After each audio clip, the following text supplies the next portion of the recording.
even though I was only reading part of this book, which was about a woman receiving a novel from her ex-husband, of course, I had to read the whole thing, her part as well as the novella within it, so I could understand what she was thinking and what she was analyzing. I think Susan was a woman, I didn't identify with her much. Her life is quite different from mine. She has children, and I think she was very frustrated in her life. I think her life hadn't turned out the way she'd hoped, and I feel like I've been so lucky in my life because I've been able to do exactly what I wanted, and I don't think I had her bitterness and regret. I have my own regrets, but they weren't hers. I found the novella part of the book really disturbing and genuinely frightening.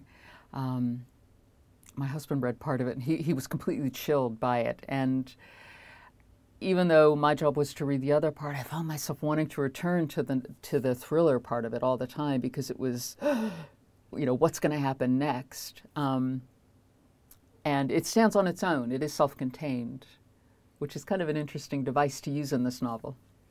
I'm Peter Marinker, and I'm reading Austen Wright's novel Tony and Susan. My counterpart in this, because it's a novel within a novel, the main character, Susan, has received a script from her husband, or I say a script, a draft novel, and he was an unsuccessful writer, and she never had time for his writing, and suddenly 14 years later this arrives on her doorstep. So she's reading this, and Laurel and I go back quite a long way in radio first. That's where I first encountered the wonderful Lorelei, but I haven't seen her on this recording. When I got the pretty thick script, I read it cover to cover, not knowing what to expect, and yes, it just really works as a whole.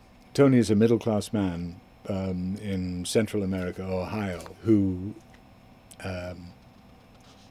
on a long drive encounters three underclass men in a road accident, and they become very menacing, and he gets caught up in this set of circumstances which would be very difficult for any one of us to cope with, and much of the novel is to do with his inability to cope with something so raw and so rough.